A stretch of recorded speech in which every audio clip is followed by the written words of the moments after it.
What's happening? I'm just trying to work out the kinks of this amp. I was middle position Strat, you know, my my Elliott hum single Strat with the Ron Ellis humbucker and Andy's Strat pickups. One of my all-time favorite guitars I've ever had. I think it's 12 years old now, I think. Andy made it for me. Per request, you can still buy it on his website. It's called the Hollywood Bull. It's a great guitar. It's insane. It's so well made. Thank you, Brian. Good to see you, my brother. I'm not real thrilled with the way it's acting right now, to be honest with you. It's working, and it's good. It's still way above average. But it almost has too much detail right now, and I need to get a little more warmth into it, but it's working. So I'm going to play it right now. I have two power settings on it. It's 20 watts and 2.7 watts. This is the 20 watt setting, and as soon as we get some people on here, I'm going to drop it down to 2.7. I'm going to readjust the gain on the interface so it sounds correct, and I can show you what you can do. As you can see, big old pair of 6L6s back there. So our prototype transformer, which this amp's been on for an hour now, and I can sit here and it's barely warm. You know, the tubes are not burning my hands. You know? And when I drop it down to 2.7 watts, it'll cool off even more. Yeah, I think I just need to change some capacitors in there. Like, you know, in the tone stack, there's just too much treble coming through.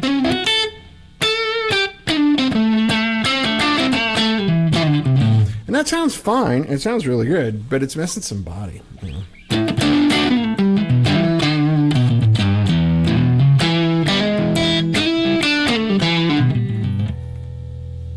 But you can hear a lot of nice piano-ish tones.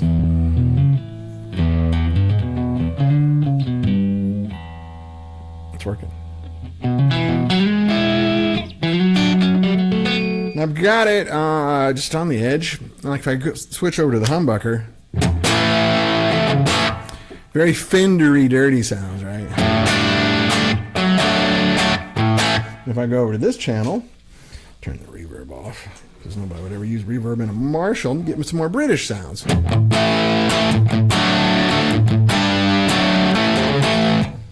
that's still, it's like I got the treble just almost off.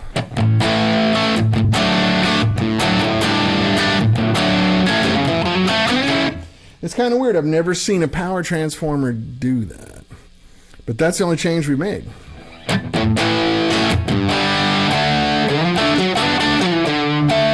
But I don't think this is going to be the final version of the power transformer. I think we're going to do another revision soon. we've learned. You know, this is the second one. The other amps over there that you've already heard.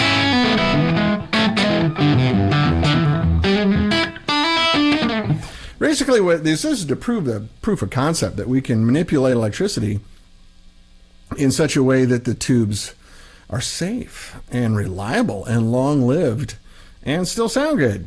You kind of usually don't get all that. You know, when you make those changes, you end up compromising quite a bit. And I think the only problems I'm having right now just is some voicing issues. It's not, the amp's working great. It's really cool. But anyway, what's happening with all you guys? We lost Ozzy Osbourne the other day. And I was never a huge Ozzy fan. I mean, I love Black Sabbath.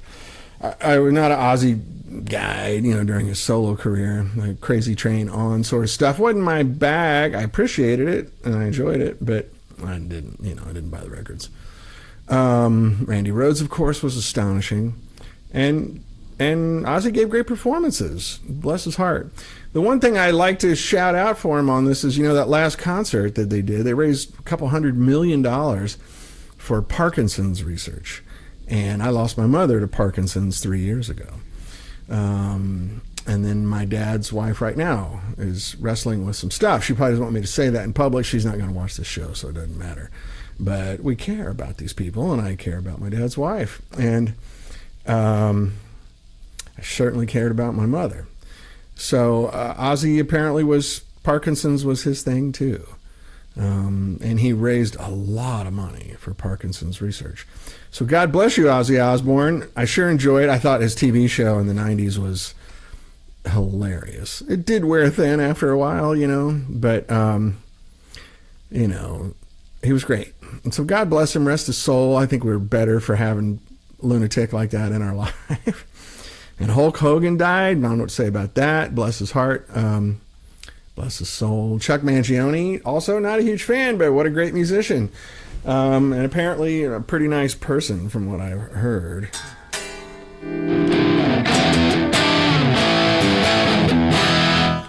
But anyway, let's go back over here and do some more Fendery sounds.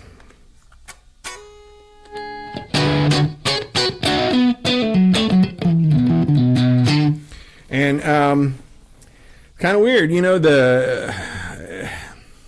I have mixed feelings, you know, guys rave on about these people that die.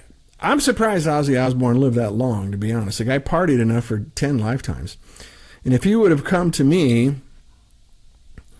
Rich Stinson says, thanks for the Ozzy fundraiser. Yeah, medical research is important, Mark Bay. Hey, this is live. How are you, Mac? Good to see you, buddy. Yeah, we're live. Yeah, Ozzy raised, I think it was $135 million, from what I understand, for Parkinson's research. That's huge, man. You know, our government's not putting any money into that, or if they were, they're pulling it all. So, that's awesome. But anyway, I always, you know, I think more in terms of I'm grateful for these people, more so than I'm stunned that a 76-year-old super hard partying rock and roller, 190 million. Holy moly! I stand corrected in a great way. Thank you, Rich. 190 million bucks, dude. That's really strong. Like I said, for those of you just kind of coming on, I lost my mother to Parkinson's, so that's cool. I really like that. Anyway, so I'm going to drop this amp down here. I'm playing it at 20 watts right now. I'm going to drop it. My voice is kind of hot, isn't it? Let's see if we can figure that out real quick. Yeah. Hold on. Let's see. Drop it here. There we go. A little better. That a little more balanced. Yeah. Yes, indeed. Yes, indeed. Oh my goodness. I'm playing with the compression over here really quick. Let's pull some of the mids out. A little more highs. This should be good. Well, thanks, Mac. Yeah, thank you, man. That's very kind. You know, we all lose, everything ends, right? We all pass away. So, I tend to celebrate these people more than I mourn them. There's going to be a couple people when they do leave, which isn't going to be very long from now. It's going to be tough. Paul. That one's going to hurt for a long time. But man, how lucky are we? I mean, I told you guys my Beatles connection, right? So my parents got married February 8th, 1964. So who can tell me what happened that weekend? The Beatles played on Sullivan. My parents were on their honeymoon. Did I kill the guitar too? Hold on a second. Let's get this. Let me get my interface back up. So I'm going to have to rejigger this amp. Let me go. I'm going to unhook the channels. Man, my voice is just too hot. Okay. Well, I'm distorting. Let's see. Let's get this guy back up. Oh, I'm sorry, Mac. He was 93. That's a great run. You got a lot to celebrate there, I think. Trying to get the balance here. Please help me what you guys are hearing. I'm still dreaming of an Apollo amp in my retirement years. All right. Well, now that I have this power scheme, I can make you one that's very reasonable indeed, and safe.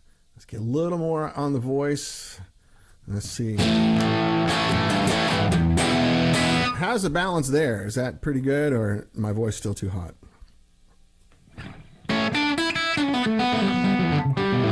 I've got the channels not hooked together, so you might be getting left-right separation now. I'm going to hook them back up now. But I think we're close. Let me get the gain. Let's go down to 2.7. Yeah, Rich, they'll be doing some bass stuff, but it's going to be a minute. Right now, we're still waiting on funding to come through. The tariff situation has pretty much halted all of my funding. So now we're down at 2.7 watts, which is nothing, right? Let me bring the volume there on the mixer back up and get a little more gain on it.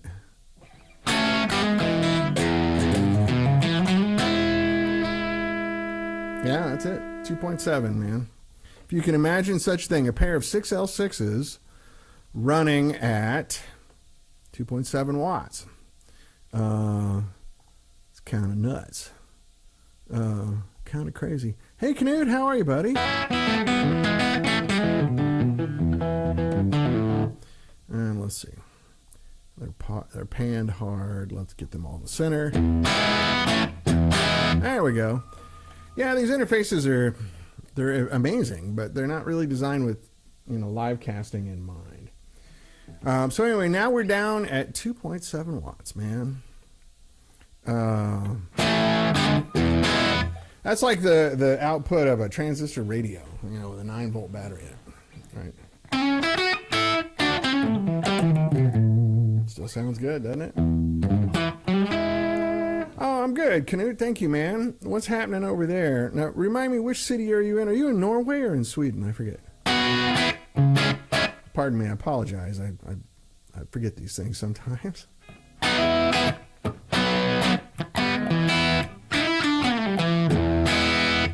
Let's go over and get a little raunch and roll.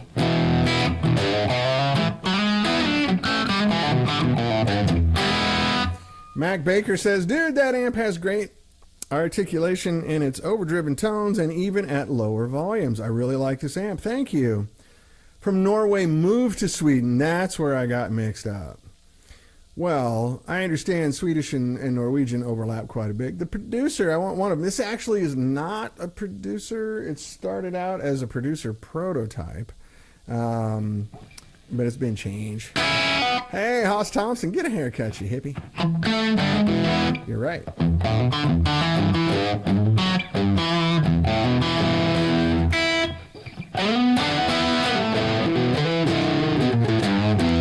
Well, thanks for the compliments on the amp. I'm not 100% happy with it right now. There's some changes it's hard to explain. I can just show you. the treble frequencies are in the wrong place. You know? But there's good bark and quack in there. Let's see if I can get a little more raunch out of it. And it's very pedal friendly. I have an echo pedal on right now. Let me turn it off just for pure dry signal. But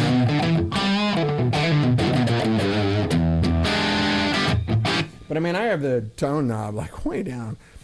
Something's it's wrong capacitor in the treble bypass or something. What's happening in the north of England, Hoss? And if I go back over here, I mean, even with this dirt on, I can push the claw on. It's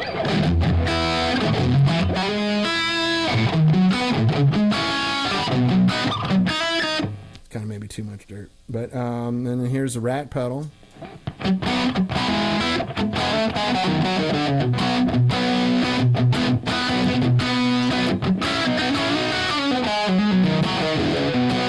Turn that off. Here's a clean booster. Just kind of flood the tubes, right?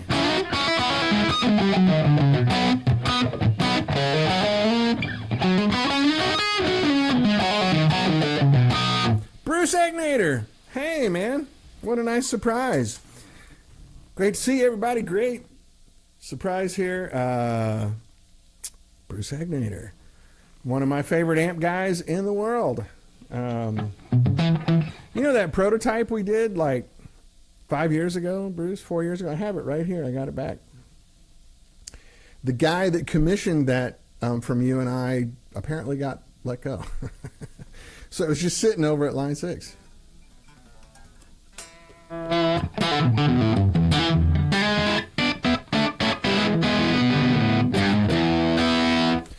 Bruce and I worked on this monster amp together for Yamaha.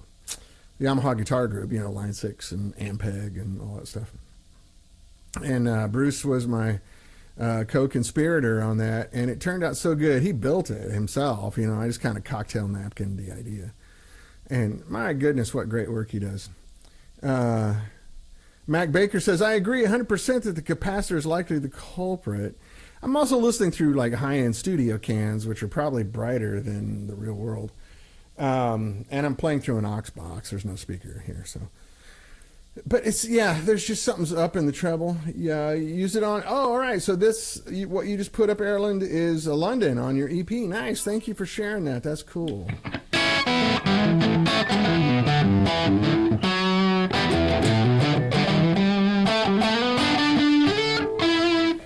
Rich, I think these are 990 Pros.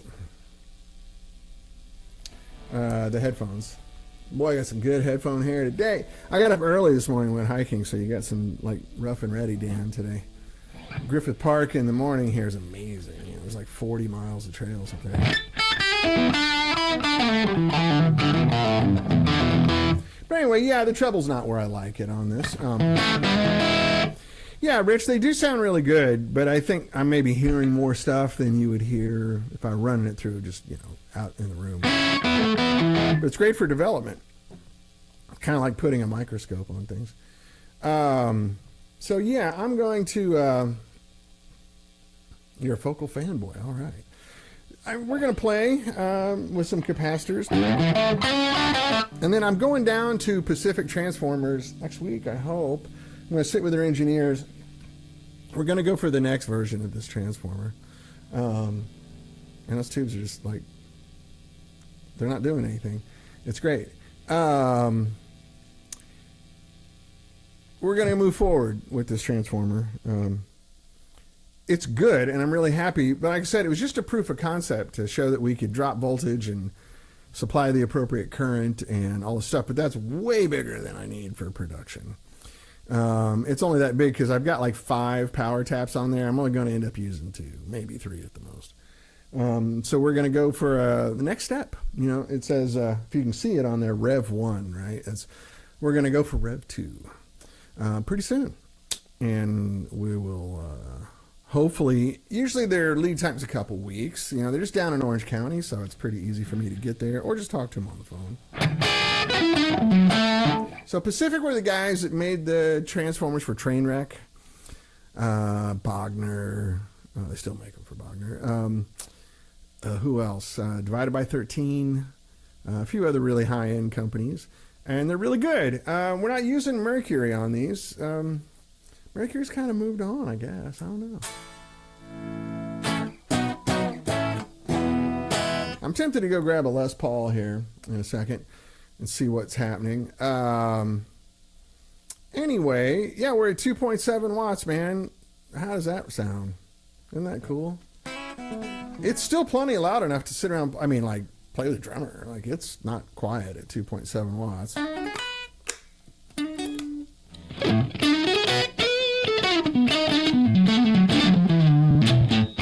There's just too much treble in there. The treble's in the wrong place. It's not offensive or anything. It's just not where I like it. Yeah, let's go for a humbucker guitar with a rosewood fingerboard. This amp is extremely reflective of the guitar that you play. So again, this is my Andy Elliott Strat. You can buy one online at elliottguitars.com. It's called the Hollywood Bull. Hang on one second. Alright.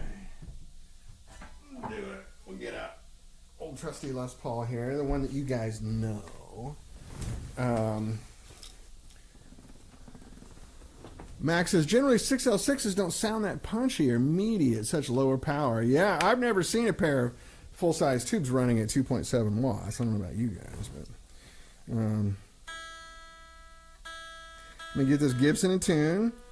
So it gives you time to go to the bathroom, get a cup of coffee.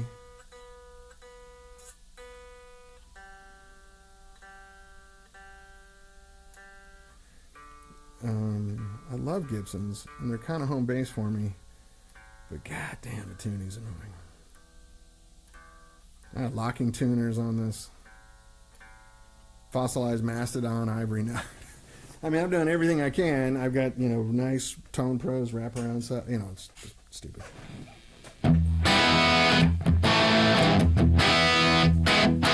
Something's still not right there. Hold on a second. Ron Ellis pickups in here. I think one of them is a Leroy Parnell, his LRP, and the other is a Betty. I went down to Ron's. I want to tell you the story. Went down to Ron's last week. Come on. Let go, you son of a bitch. Hey, I'm from Missouri. It comes out once in a while.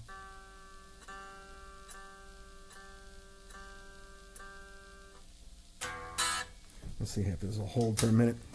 You know how Gibsons are. They kind of got to get used to your body temperature, and then the wood creaks a little bit, and then all of a sudden it works better.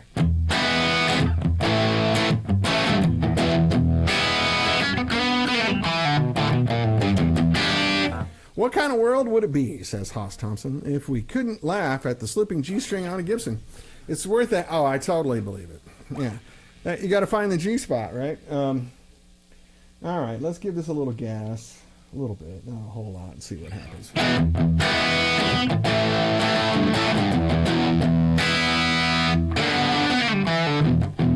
You put a little slap back on it.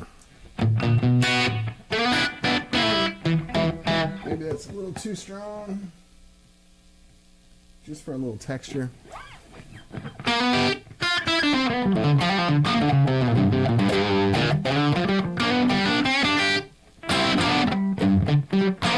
And again, the IR that I'm playing through is a vintage Marshall 412.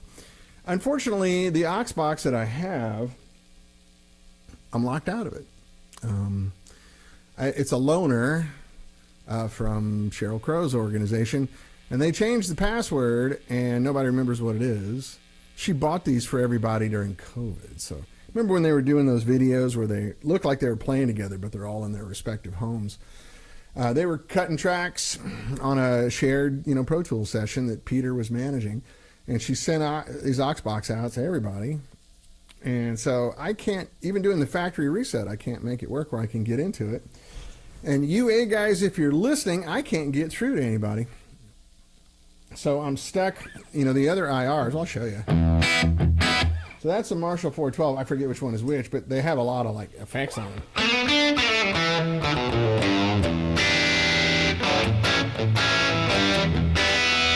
But yeah, That's horrible. Right? So we'll go back. Hit me up with some Montrose. Sure.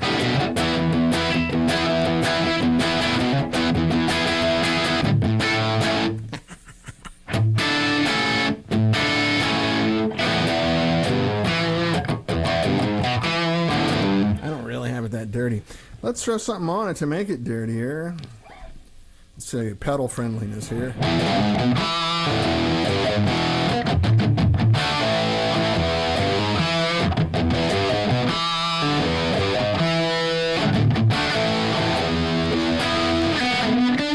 It's too much dirt. I ain't got time to mess with the pedal board. You get the idea. Mac Baker, man, thank you, but I appreciate all your nice comments, guys. This is really great. Mac Baker says, Dan, you're the only amp builder that I've ever seen take the time to do live streaming channel with your amps that you build. The Les Paul sounds, oh, thank you. Ron Ellis pickups are, yeah, you can't beat Ron's pickups. I mean, it's crazy. I quit looking for PAFs when I got these. The only other builder that I thought was comparable was Tim White, who, it was a complete hobby for him. You know, Ron has a real business. Tim White quit making pickups like over a decade ago. He was a NASA engineer.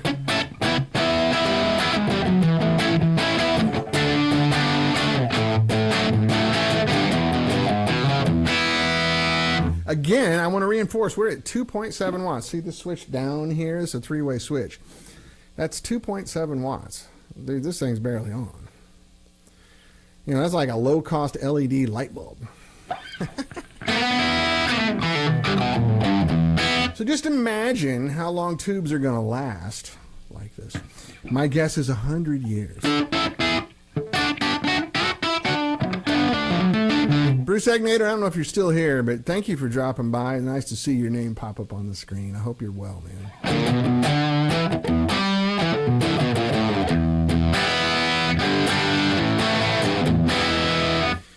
So yeah, let me tell you my Ron Ellis story. So I want you guys to understand how much of a gentleman Ron Ellis is. I was going down to San Diego to, you know, kind of a family get together. Got a lot of cousins down there.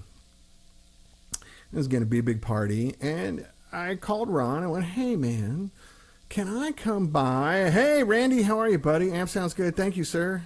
Hope you're well too, my brother. Went down there, and Ron said, why don't you come by? I'm building a telly with Ron. He was donating a body to me. It's an interesting story on the body. He said, I have a 54 single piece of ash body you can have. I went, really? You're just going to give it away? He goes, well, funny story about it. It's a forgery. Very high-end forgery. And a friend of his bought the guitar and got taken. So Ron, I guess, negotiated the refund. Got his full money back, and it's free, and he wasn't going to use it. And it turns out the neck pocket was a little bit wrong, so right now it's over at Michael DeTemple's. He's reshaping the neck pocket for me. I have one of those roasted maple new necks to put on there, Esquire neck, and you'll see it soon. Anyway, Ron says, why don't you come on over, and I'll let you, you know, we'll play some different telly pickups and see what you like. So he invited me to his house, not his shop, and his house is where I met him. For a long time, he worked out of his garage, you know, because he's literally worked on a nuclear fusion project. You know, like Livermore Labs, you know, where Oppenheimer worked. You know, so you can say Oppenheimer and Ellis in the same sentence. He's that kind of guy, right? But he's such a gentleman. So we came over there. My daughter came with me. My cousin came over from San Diego and hung out. He lives in, you know, North San Diego. And he had a rack of Telecasters out. I think it was 6, all with different versions of his pickups. And not only were they out there laid out for me like I was a king or something, he tuned them all. You know, it was great. He had one of those little Lazy J deluxe, you know, things, and, which is a really nice deluxe, by the way. If you like a Tweed Deluxe, that Lazy J is kind of the king of that. I think Mike Campbell helped design that, but or at least voice it. So anyway, I play all of his pickups, and it's amazing. And he shared with me some prototype pickups that he's coming out with. I can't tell you anything about them. I'm under NDA. All I can tell you is they're game changer. I was there 3 hours. playing Telecasters, and he's got a bunch of really nice tellies. I mean, like super high end killer ones. Playing through, and he goes, well, let's try these new ones and see what you think. And I got goosebumps. They're so good. And this is not a sales pitch. I'm just telling you the truth. This is what happened. I was like, holy crap. And he told me some details about them, but I'm sworn to secrecy right now. Just trust me, you're gonna be very interested in these. And anyway, it was the nicest time. He got a really high-end coffee machine for his retirement from the nuclear fusion lab at Lawrence Livermore. I guess Oppenheimer got one too, or something. I don't know. And he made us some killer coffee. And like where I was sweating, like, hey man, this reminds me of the 80s. Like what's going on here? So you're right, Mac. I think his lead times are less than that now. At one point, he was 18 months backed up. Max says, I saw some comments that Ron Ellis was so backed up that his build times are pushing close to a year to get a set of his pickups. It's crazy. Yeah, and he keeps hiring people and training people. And now he's got a really nice shop. I was down there, I guess about 8 months ago. First time I'd seen his new shop. It's big, very nice, very professional.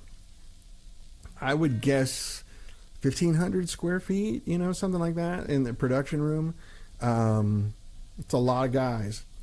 Damn commie pinko, that Oppenheimer. Yeah, he's a smart guy, though. Really smart guy, right? So anyway, that's Ron Ellis' story, and I should have, if he can do it, I don't know if he can or not, but if he can spare, because he wanted me to pick a set. He's like, this is kind of a charity project for the show. You guys had asked me for a Telecaster, and I went, shit. So I called Ron, and the guys at Fender hooked me up. I got a coupon there, one of the bro deal things, and I got one of those roasted maple necks for nothing. It was really dirt cheap, really nice necks too. Sorry, my phone's vibrating here. Oh my God, it's Ron Ellis. Is he calling to say, what are you talking about, Dan? Hold on a second. Hey, Ron, were your ears burning? Oh, yeah, I'm doing my show, and I'm literally talking about my morning at your house right now. What, I put you on speaker? You want to say hi? Just real quick, hold on a second. I love embarrassing people on the phone. Ladies and gentlemen, Ron Ellis. Hey, everybody. Ron, I was telling him about the new pickups, but I didn't give any details. Is there anything that we can say, or should I just shut up? Well, if you're talking about the Telesonics, yes, kind of play on words there, yes, name I guess. Yeah, it kind of goes along with the whole Ellisonic line that I do, from the JL, the Collings, the yes, really enlarged guitars. Yes, that's right. Then I did P90s and humbucker size. And it's just kind of following that same wire, same magnets. Cool. And, got lots of guys are saying hi here on the show, by the way. So. Oh, cool. Well, I look forward to being on the show, Dan. We'll have to do that. Well, so I've got my software all hooked up now. You don't have to come up here now. Cool. We can do a split screen from your shop if you want. And let's do it. Yeah, absolutely. Are you going to be around this afternoon? Can I ping you back? I will. Okay. It was perfect timing. I was literally just saying your name. Like, oh, he's going to call and say, "Shut up, man." That's too funny. Yeah, but anyway, thanks for the call, and I'll probably call you maybe in about an hour if that's okay. Sounds good. Yeah, lots of guys here saying hello, by the way, and to be continued, buddy. Thank you. All right. All right. We'll talk to you soon. Okay, man. Take care. Bye bye. Okay. Bye-bye. There you go. You got to hear Ron Ellis, man. Doesn't he sound like a gentleman? He's such a nice guy. I enjoy him so much.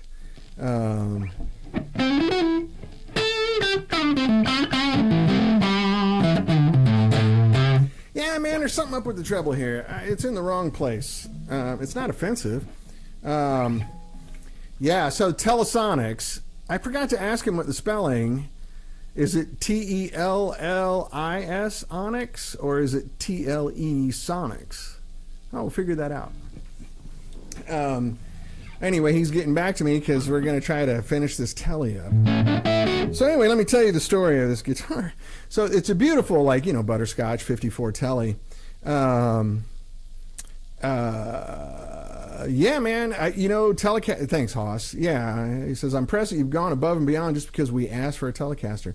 Yeah, you know, you guys are important. But, you know, you're correct. It's an important part of the guitar vocabulary, drinking game. Ron is a super guy, super bright. And for someone as accomplished as he is and educated as he is and all those things, he has zero attitude. I mean, zero. Which is a learning experience for me and for everybody, I think. He's an exemplary guy. And if he knew I was saying this, he would go, shut up, stop, don't do that. He's very humble. So anyway, guys at Fender hooked me up with a roasted maple telly neck. It's the Esquire neck, actually. I like the Esquire profile a lot. I called Peter Stroud and said, hey, man, like, what's up? And he said, these necks are great. Like, the guitar will ring like a bell and it stays in tune better. And so okay, I went and got one. I called Joe Glazer's guys in Nashville. They gave me a super bro deal on a bridge, you know, assembly with his Groovemaster saddles and the nice new ashtray and all that stuff. Michael DeTemple has the guitar right now. Scotty's going to develop a drinking problem on Thursday. Yeah, that's right. Scotty's going to try to join us here by the end of the hour. He's got a dad duty right now, which that's way more important than this shit. Michael DeTemple is helping me out as well. So the guitar's over there. Michael had it together and he goes, you know, the neck pocket's just not how I like it. Michael has a way that he shapes a neck pocket so you get maximum contact with the neck. That increases resonance, right? You know, and also resonance is one thing, but like musical resonance is what's important because you can get a lot of unmusical overtones if it's not resonating correctly. These are the kind of guys that go to that level, right? And so I put some locking tuners on the neck. He's doing the fossilized mastodon ivory nut on it. Ron, I'm going to hopefully get a pair of these Telesonics. We're going to try to FedEx them up, I guess. And then in theory, I should be able to play it for you next week, if not the week after. Anyway, so interesting story on the body. So Ron just said, it's just sitting around. I'm not going to do anything with it if you want to take it. And he just gave it to me. And I said, please let me pay you something. And he said, no, I don't. You need a telly for your show. So clearly I, need to thank him profusely in public for all this, which I'm doing, and it's really a pleasure. I'm glad you guys got to hear Ron talk, and hopefully we'll get him on the show. We'll do a split screen.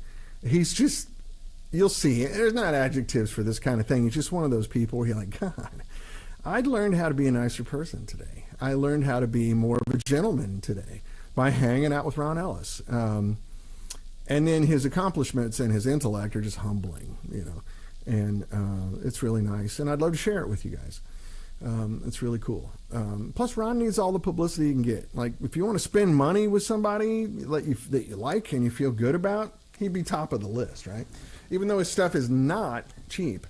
If only Titleist were his great. That's right. This show is brought to you by Titleist. The new Titleist T250 irons. All the distance that you want and the forgiveness, but they look and feel like a blade. There you go. Are you listening, Titleist? I'm my biggest fan here. But anyway, so it's a nice butterscotch 54 telly, and it's a museum quality forgery. And his friend, I think his friend sadly passed away, but his friend spent a lot of money for this guitar, and Ron was the one that figured out it was a forgery. It's an interesting story, and I know the guy that sold him. He's a very well-known vintage dealer in Northern California, and I don't want to say his name, but I think even he thought it was real. I don't think he tried to screw anybody. I think it fooled him. It was that good of a forgery. But it's a single piece of ash, so I got sort of this... I I got this sort of unicorn guitar going together. Like it's a, oh my God, my face is stuttering on the screen. Is it doing it for you? I look like I'm having a seizure. Is my face messing up on the screen to you guys? What's happening here? Let me jump out of the studio and come back. Hold on. Something's wrong. Holy shitski. The whole software is freaking out. Did I piss off Elon Musk or something? Whoa.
Hello. Hey, is everybody still here? Did it just go crazily haywire on you guys too? I literally looked like I was on acid. Check, check, check. Are you guys still there?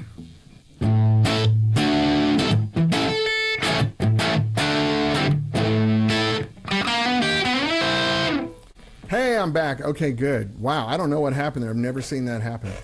Live streaming is just not baked, is it? All right, so tell me where I left off, because I started going, literally my image was going, and then the whole screen just went to Shisa right here in front of me. Anyway, so basically I'm going to have this really nice telly that I'm going to share with you guys. And you can hear this. So, you know, I've got tellies, I got it only blacked out. Okay, great. Okay. I got 3 variations of Strats, a couple of Gretches, a Rickenbacker, a Junior, a Les Paul. So that way we can, Ron's lawyers. Yeah.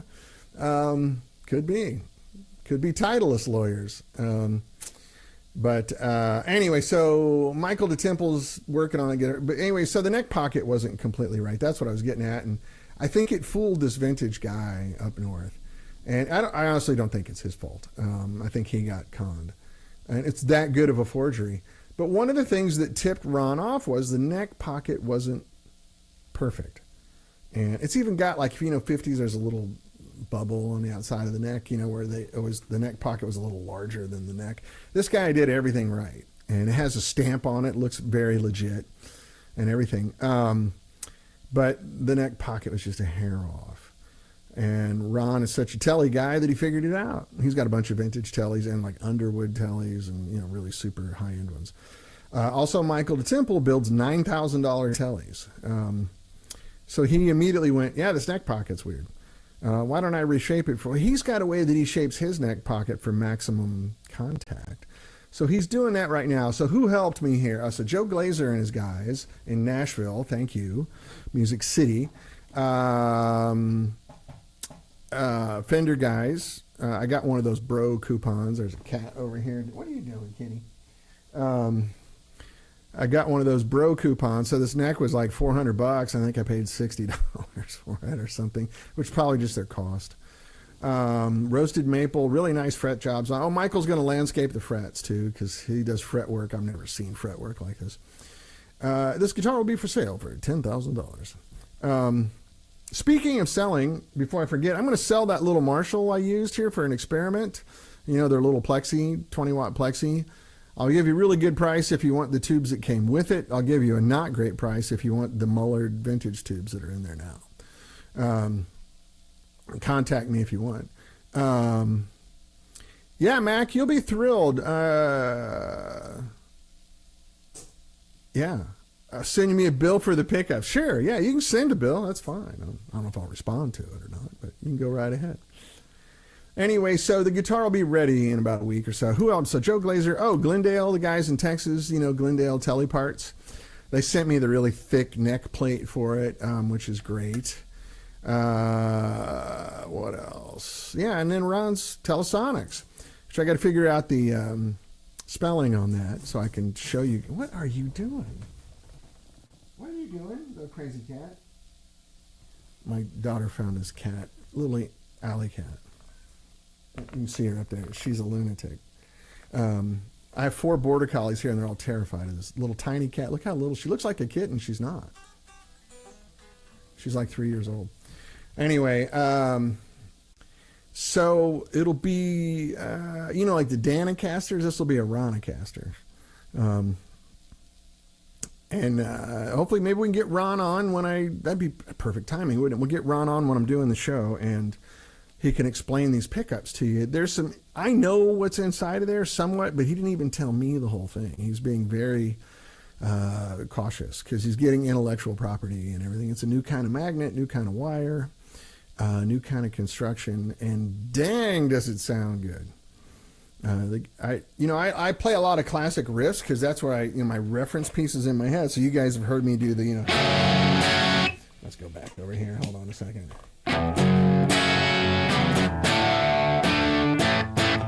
What is it?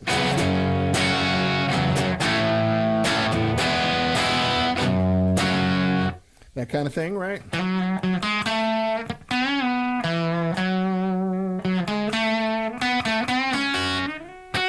Doesn't really work on a Les Paul, but you understand what I'm saying. Anyway, I hit some classic stuff on that and just went, oh my God, I had goosebumps on my arms. And I've been playing really top-end tellies with his pickups for 3 hours at this point.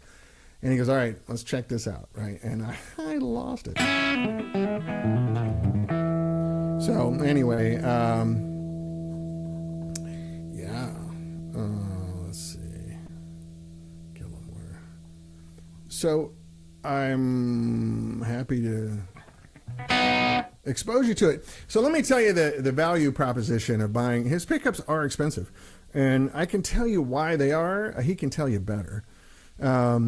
He goes to links that you can't even imagine. Like, for example, when you say things like Alnico 2, Alnico 5, we don't talk too much about it. You and me guys, we don't too much about it. Tell me why you would lay there reveling you're abandoned. Man, that's some Dylan lyrics, right? You were held up, tied up, tied up, you kidnapped, tied up, held up, and held. What is it? I don't know. I used to sing that song in a band a long time ago. Anyway, so when you say Alnico 2, do you know how much of each of those metals are in that magnet? Alnico, nickel, cobalt. Do you know? Ron does. And I've seen his research on it. Like, no one knows except for people like him. I think Tim White knew. They're wildly different. And so when you listen to vintage pickups, there's several elements that, like modern Alnico 2, 3, and 5 doesn't have the same recipe as old pickups do. And the copper windings are different. But the other thing, too, is that modern steel, magnets and steel, they're cooked with modern techniques, which means they dope the magnets with silicon. So they're annealed at a different temperature. Annealing is the word for cooking in steel. Yeah, Haas, you got it. 2 Als per Nye and 1 Co. Also, but he can tell you how much carbon contamination is in the magnet, which then tells you what temperature it was annealed at. So then he can create those recipes and send them to a foundry and get the magnets he needs. That costs money. It costs money to do that. But it's money well spent, and I'll tell you why. Because I have been on the search for humbuckers that I really, really like. I kind of have a pickup problem. Or at least I did until I met Ron. And I have probably spent over the course, I'll say 4 decades, since the 80s, I've probably spent $5,000 on pickups. I don't know about sand casting, Haas. Good question. I'm not sure. I might have known and I've forgotten.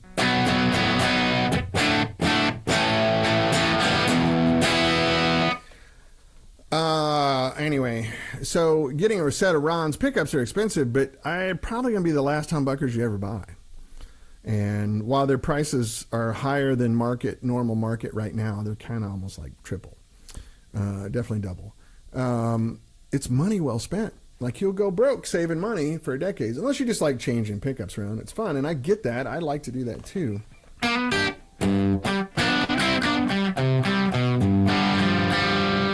But, man, you don't need any more pickups.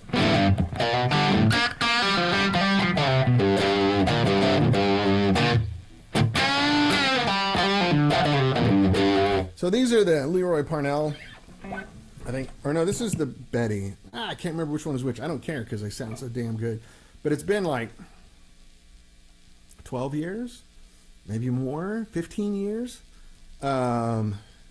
Scotty Bratcher, what's up, man? We're talking about, you just missed Ron Ellis called in a minute ago. We're talking about his pickups, but I've been looking for pickups since the 80s. And I bought all the ones that everybody said are the best. It didn't work for me. I even had some really famous pickup makers make me some bespoke pickups, and they were great.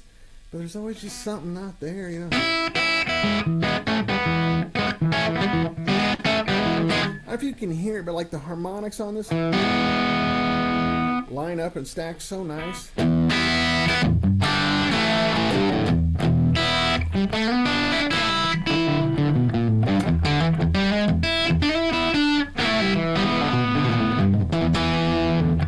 So anyway, so if you're looking at his pickups and going, man, I don't know if I can spend that much money, you should spend it. You're actually going to save money by doing it.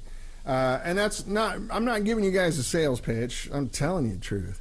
Mac Baker says, Dan, I've spent hundreds of hours reading and analyzing PAF pickups, and you just shared some amazing insights to tell me that Ron is another level with his pickups over most other builders. Yeah. I'm not putting anybody down. There's people that make really great sounding pickups, and I know a lot of these guys, and they're super nice. I like them all, starting all with, like, I'm pretty good friends with Seymour Duncan. And he made me a bespoke set of humbuckers on Seth Lover's winding machine in his office, and they are killer, and I love them. This is just a different thing.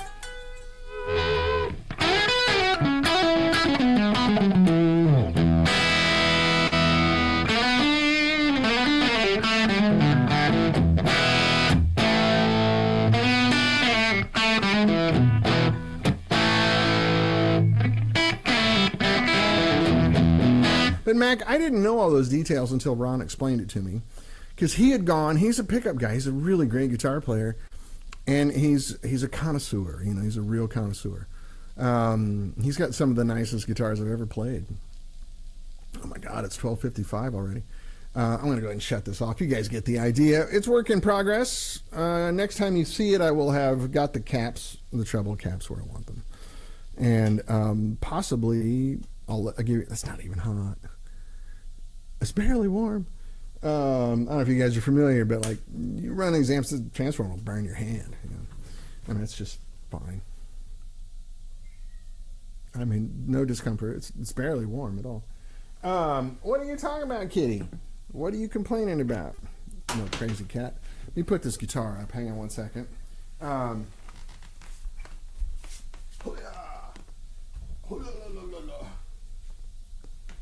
Yeah, this is funny. When I finally get a shop, you guys, it'll be a little more professional show.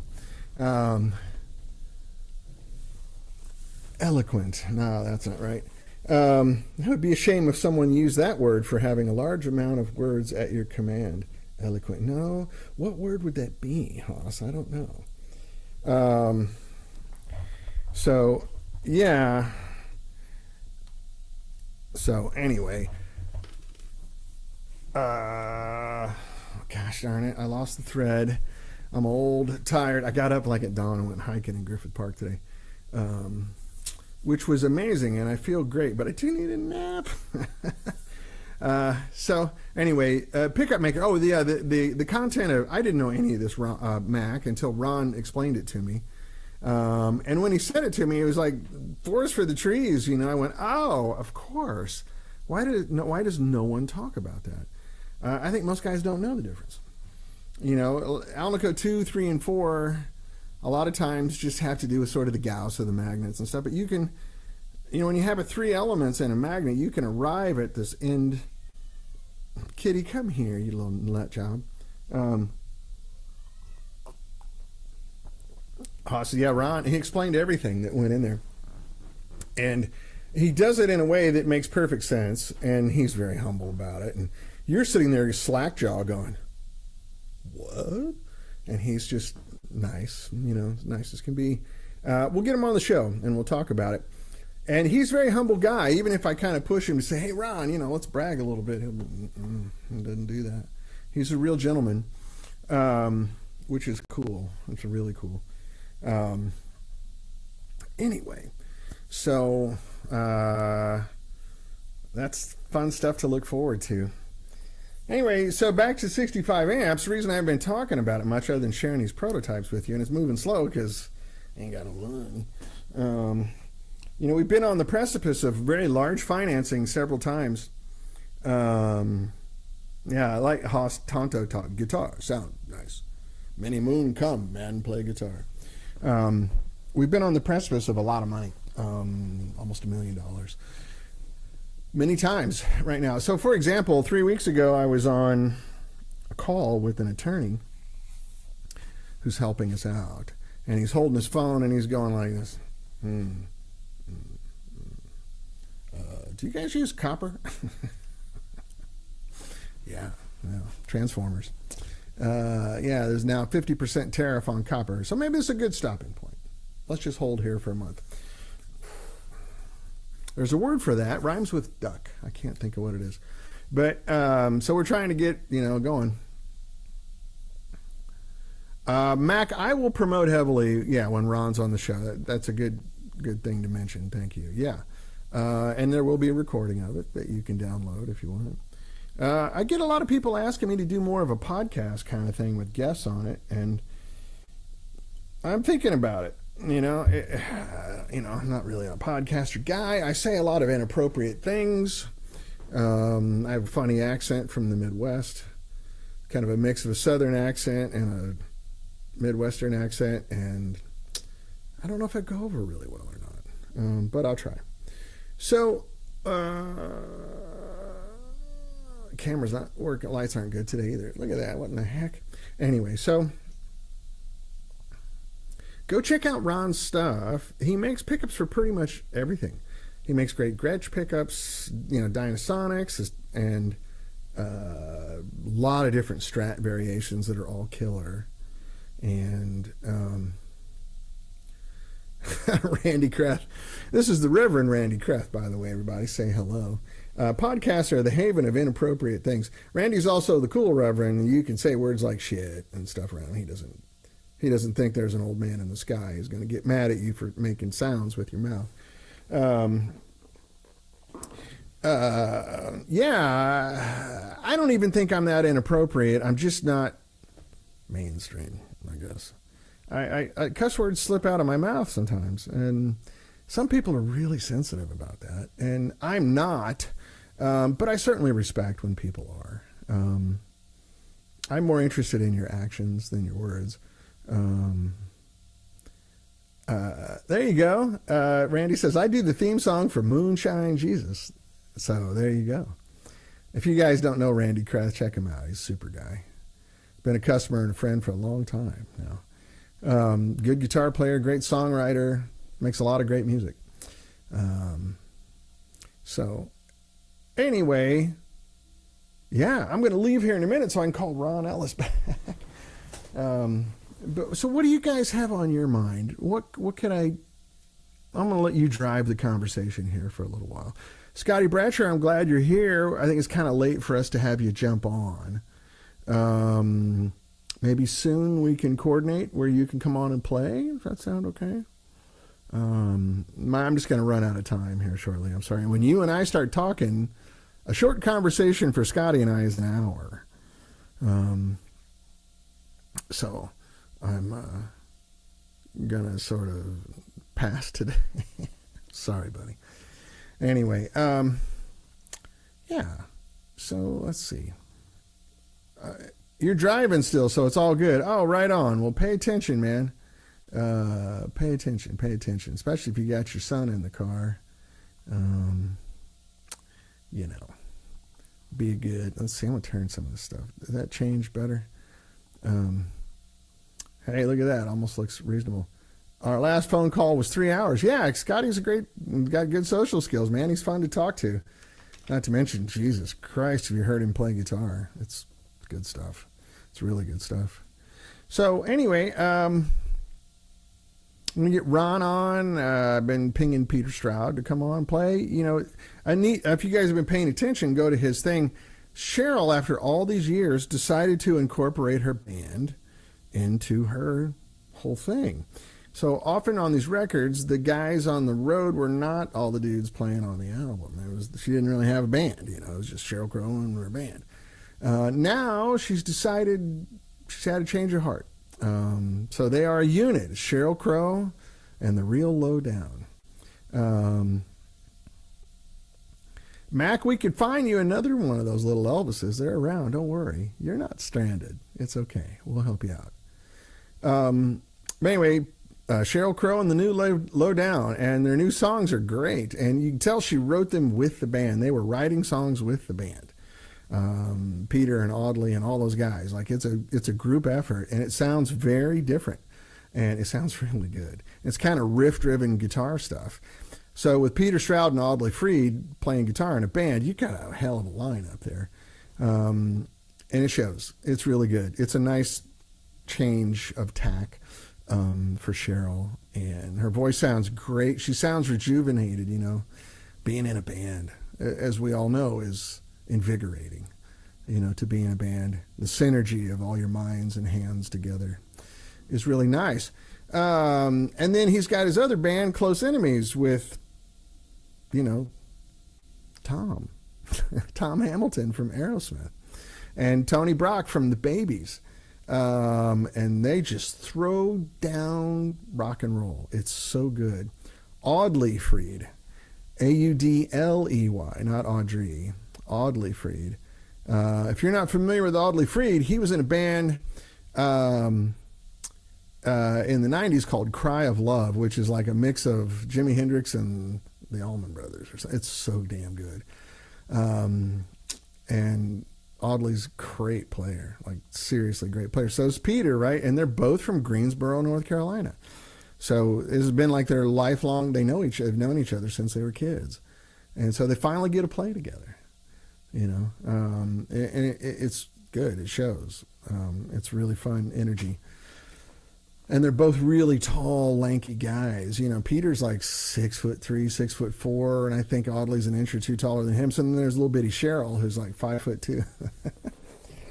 They have to arrange the stage correctly so she doesn't look like their baby. Hey, Peter Donkers, how are you, man? Close Enemies. Let me type it in here. They're on Apple Music and Spotify and everything else. There you go. And then the other one is, with Cheryl. It's Sheryl Crow and the new Lowdown, the Real Lowdown. Yeah, you're familiar with Cry of Love. Oh, so yeah, I'm preaching to the choir here. You get it. Yeah, I think Audley is insane. Cry of Love is such a good band. And there's videos of them playing live, in nightclubs and stuff. Good, yeah, check it out, Peter. You'll get a kick out of it. It's literally just Plexi Marshalls and Les Paul Juniors and slamming rock and roll. Like, it's so good. You're gonna like it so much. And the other guitar player is a guy named Trace Foster, who worked for Aerosmith for a long time. And he's great. I mean, like, really, really good player. And the singer, I'm blanking on his name right now because he's new to me, is amazing. He's really a strong singer. And the record's good. I mean, like, every track, I've heard all the tracks, and they're really good. But if you just want some serious throwdown, old school Marshall guitar set tones, that's a reference piece. Like, I want my amp to sound like that. So speaking of which, again, I'm going to sell that little Marshall if anybody wants it. I'll put the JJ tubes that came in it, and I gave you a good price on it. It's brand new. I mean, I played it 2 hours or something. And if you want I put vintage Mullards in it, power tubes and preamp tubes. If you want those, it's a very different price. But if you're looking for that, that's the sound. You can do it. But anyway, well, if you guys, if we're all good, we're all good. I think I might go ahead and sign off until next week, unless you got something you want to bring up. I know there's a lag here, so I don't want to run off and strand anybody. If you have something you'd like to talk about or some questions, I'm open to anything other than I don't want to talk about politics. We're all not happy with political things right now, and I don't want to go there because why bother, right? Go out and vote, donate money to where you want it, and do your thing. God bless you. So other than that, I'm wide open. Supply side economics, or are you more of a demand pull guy? Do you like small block Chevys or small block Fords? Or are you more of an English straight six? Like a Jag, 3.4 liter straight six with 3 nice SU carbs on it. Fun engine. Very fun engine. I'm just killing time here in case anybody. All right. It sounds like we're going to sign off. Thank you, guys. I really appreciate the nice comments today. That was really, really kind of you. That I acknowledge it, and it makes me feel very good. It's not the happiest time in history right now. So sitting around being gentlemen and all about the XK150. See, Haas knows what I'm talking about. Yeah.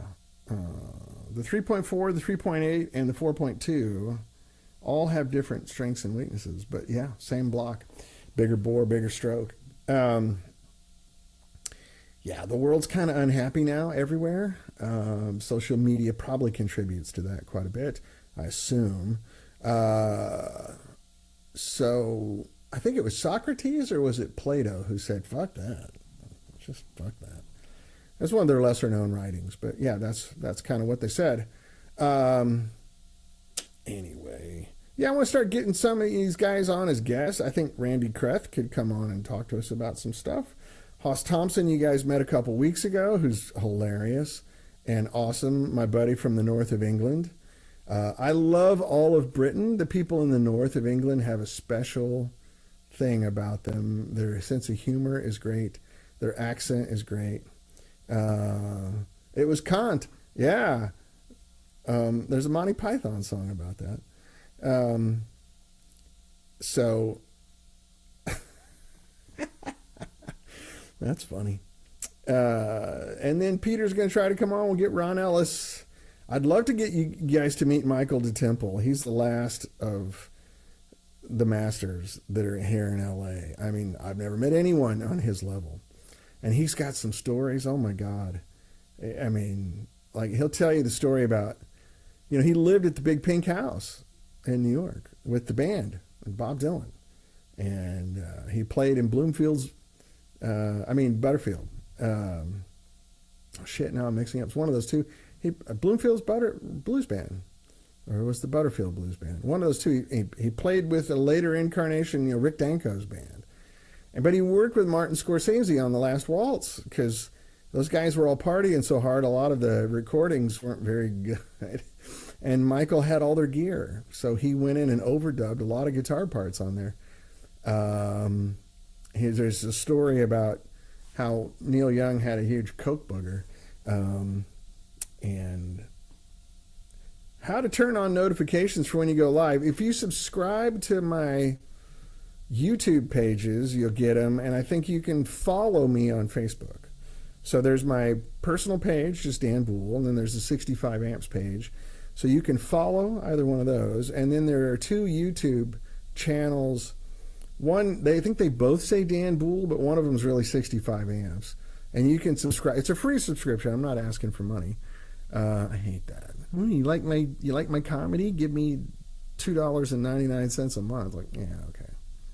You're not that funny. But anyway,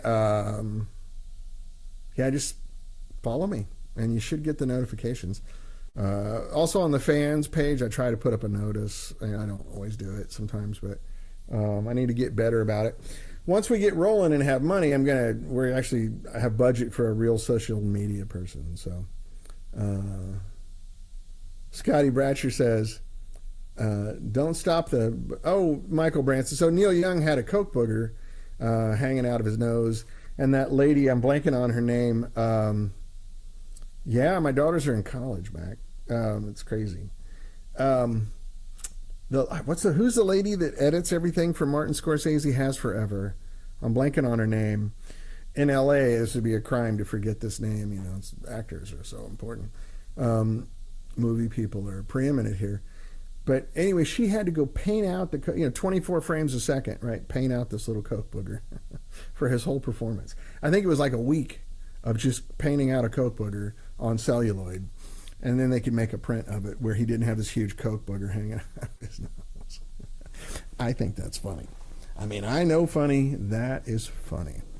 Thelma Schoonmaker, is that it? Yeah, it could be. I'd Google it. Maybe we'll double check.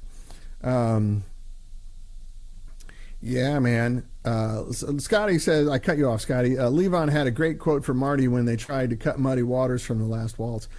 Why would you want to cut Muddy Waters? That's one of the highlights of that whole movie. I mean, they're all just... But I'll try to get Michael on here to talk about it. Michael's a real gentleman, too. He might be sort of edited, not stuff maybe you don't want to say in public. You can read between the lines, right? So... But now that you know what's going on, when you watch that, if you have like a new TV, it's a big TV and it's 4K and all that stuff, watch the remastered version of The Last Waltz. You can tell these guys are all freaking stoned and drunk, and they're having a good time, man. It is a party, like a serious party, and it's fun. It's very entertaining. I've watched that movie probably 35 times in my life. Every time it's on, I don't care where it's just beginning or close to the end, like, well, let's watch it. I mean, all those performances are so good and fun. They're having a good time. You can tell they're all friends. And they're just throwing down party. And then at the end, when they do the studio bit with Emmylou Harris, a young and beautiful Emmylou Harris, singing a couple songs, oh my God, she's breathtaking. Like her voice, she sings like an angel, but she's so beautiful, just what a great, beautiful young lady, good specimen of the human race, It's fun to watch. It really is. It's really cool. Anyway, on that happy note of young Emmylou Harris and her angelic voice and her astonishing good looks and genetics, I'm going to say good afternoon to you guys. And for my friends over there in Europe, good evening, guys. Thank you for dropping by. We had good European representation here today. And if you have some people you would like me to come on as guests, now that I've got the software sort of Mac, I don't know, man. It just grows out of my head. I don't know what's up. Thank you, Haas. You have a good one too, my brother. But anyway, if you have some thoughts about people you'd like to hear from that I know, I can try to get them on the show. Now that it's very easy to do now. A software update that I got, it's simple. I used to be able to always do it, but it was a pain. Now it's easy. And Hoss, I think you joined us just holding your cell phone, sitting in your bedroom, right? Or up in the loft of your house or something. It's all good. Anyway, I got to run. I love you, fellas. Thank you so much for wasting time with me. I know your time is valuable, and I try to treat it with respect. And I look forward to talking to you again next week. And in the meantime, have a lot of fun. All right. I love you guys. Take care now. And bye-bye.